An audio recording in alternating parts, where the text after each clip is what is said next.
स्वराज्य संस्थेचा निवडणुकीचा बिगुल नुकताच वाजलेला आहे। आज आपण बीड जिल्ह्याच्या परळी या ठिकाणी आहोत।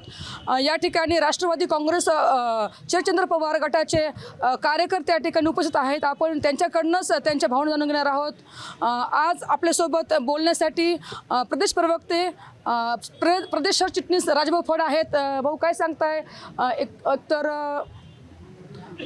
आपल्या विरोधामध्ये दोन मुंडे बहीण भाऊ अशी एक मोठी लढत आहे आणि आपण विरोधामध्ये आता आहोत। दोन बहीण भाऊ आमच्या विरोधात नाहीत, परळीकरांच्या विरोधात आहेत। हे परळी मतदारसंघ असं लोकसभेचं इलेक्शन बघितलं, तुम्ही विधानसभेचं इलेक्शन बघितलं, तर ह्या दोघांनी बोगस मतं करून परळीकरांना विरोध केला आहे, बीड जिल्ह्याला विरोध केला आहे, परळी मतदारसंघाला विरोध केला आहे। त्यामुळे आम्ही त्यांच्या विरोधात नाही, त्यांचे जनतेच्या विरोधात ते आहेत आणि आम्ही सर्वसामान्य जनतेकडून आहेत। पवारसाहेबाच्या पक्षामार्फत आम्ही येणारी स्थानिक स्वराज्य संस्था ही ताकदीनिशी सर्वांना सोबत घेऊन आम्ही लढणार आहेत। या ठिकाणी अनेक कार्यकर्ते आहेत। आपल्याकडे संबंध शहराचं प्रतिनिधित्व आहे। यंदा स्थानिक स्वराज्य संस्थेच्या निवडणुका आहेत, ग्राउंडच्या निवडणुका आहेत। कशा पद्धतीने तयारी असणार आहे आता? नक्कीच यावेळीची जी तयारी असेल, राष्ट्रवादी काँग्रेस पार्टी शरदचंद्र पवार पक्ष पूर्ण आघाडीतल्या घटक पक्षांना सोबत घेऊन पूर्ण ताकदीने या ठिकाणी उतरणार आहे। आणि परळी वैद्यनाथ या शहराचं एक वैशिष्ट्य राहिलेलं आहे की या बहीण भाऊ मुंडे जरी एकत्र झाले तरी या शहरानं बहीण भाऊ मुंडे ह्या बहीण भावाच्या या प्रवृत्तीला, या अन्याय अत्याचाराला कधी स्वीकारलेलं नाही। संबंध शहर हे आमच्या पक्षाच्या आणि आघाडीच्या पूर्ण ताकदीनं सोबत आहे आणि खूप मोठ्या ताकदीनं आम्ही मैदानात उतरून आम्हाला नक्कीच यश मिळणार आहे। मागच्या अनेक वर्षापासून नगरपालिका जे धनंजय मुंडे यांच्या ताब्यात राहिलेली आहे, मात्र यंदा जे आहे ती परिस्थिती वेगळी आहे। तुमच्यासमोर अनेक आव्हानं आहेत, कशा पद्धतीने ते अमल पेलणार?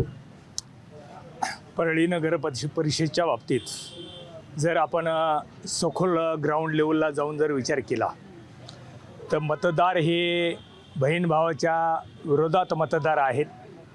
यांची जी काय दहशत आहे, यांच्या दहशतीवरून आणि सर्वसामान्य माणसाला तुम्ही सर्वांनी पाहिलेलं आहे, सर्वसामान्य माणसाला मतदानच करू दिलं नव्हतं।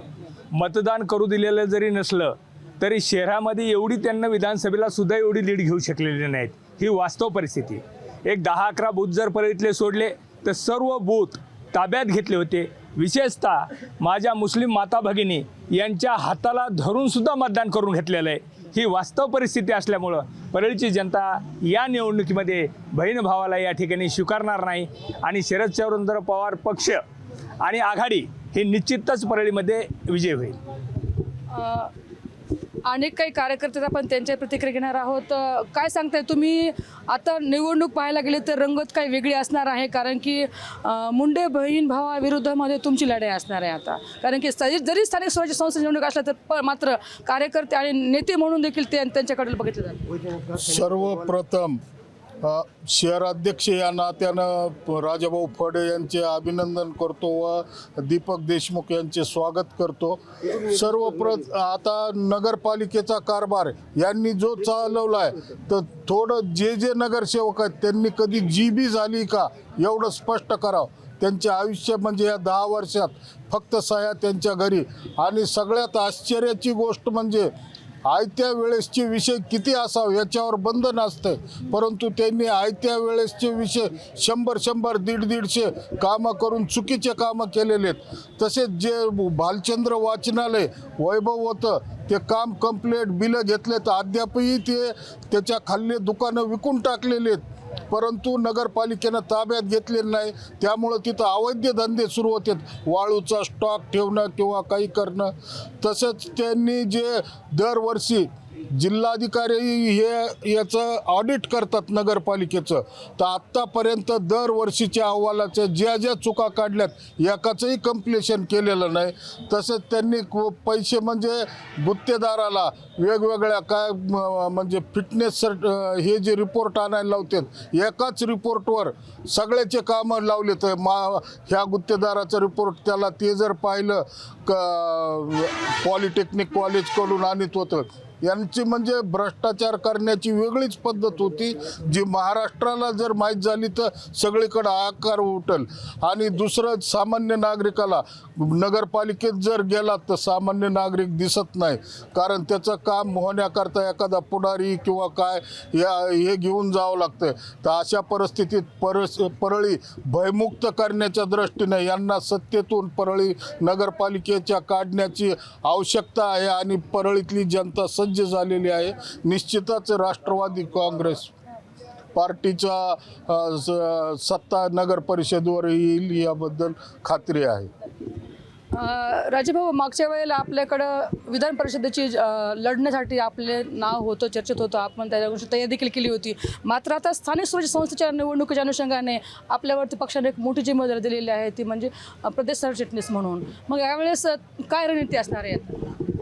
पाठीमागच्या वेळेस मी विधानसभा लढण्याची माझी तयारी होती, पण पक्षानं घेतलेला निर्णय मान्य करून जे आणि समोर ज्या गोष्टी झाल्या ह्या महाराष्ट्रानं बघितल्या, कसं बोगस मतदान झालं, कसं आम्ही किती मतं निवडून येणार हे दाखवण्यासाठी लोकांना कसं दाबण्यात आलं, खोटे गुन्हे कसे दाखल केले, कसे लोकांचे केले या परळी मतदार संघामध्ये, हे तुम्ही सगळं बघितलेलं आहे.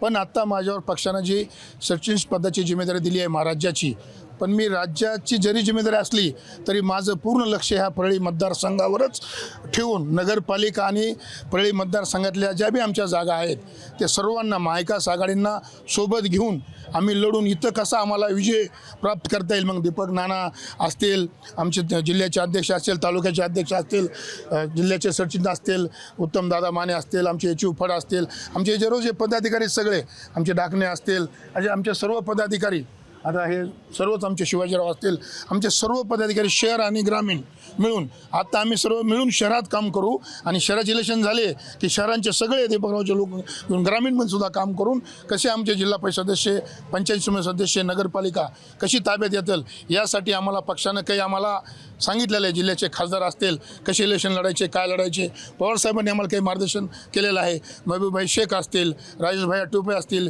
जयंत पाटील असतील, आमचे प्रदेशाध्यक्ष शशिकांत शिंदेजी असतील, यांना आम्हाला कसे इलेक्शन लढायचे, काय लढायचे यांची आमची त्यांना कार्यशाळा चांगली घेतलेली आहे.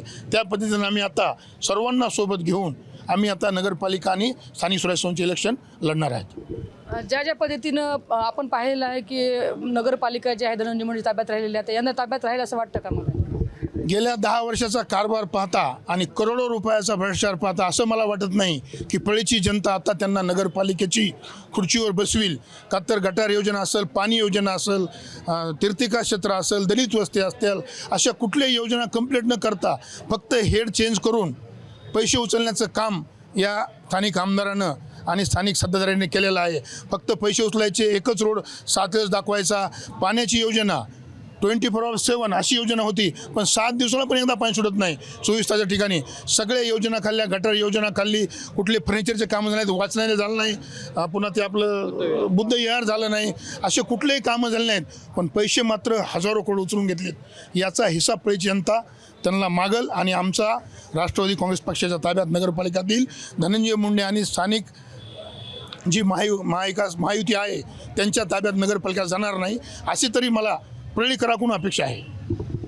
नुकतेच आता प्रचाराला सुरुवात झालेली आहे, आता फॉर्म भरण्याची प्रक्रिया आहे. मात्र शरदचंद्र पवार गटाच्या वतीने यंदा नगरपालिकेवरती झेंडा फडकवायच्या तयारीने लागल्याचे दिसून येत आहे आणि कार्यकर्ते देखील या ठिकाणी जोमाने आता कार्याला लागल्याचे देखील पाहायला मिळत आहे. काही काळानंतर आता निवडणूक होणार आहेत आणि निवडणुकीनंतर निकाल काय लागतो याकडे मात्र सर्वांचं लक्ष लागलेलं आहे. कॅमेरा पर्सन संजीव रायसह सुकेश नाईकवाडे, महाराष्ट्र टाइम्स, बीड.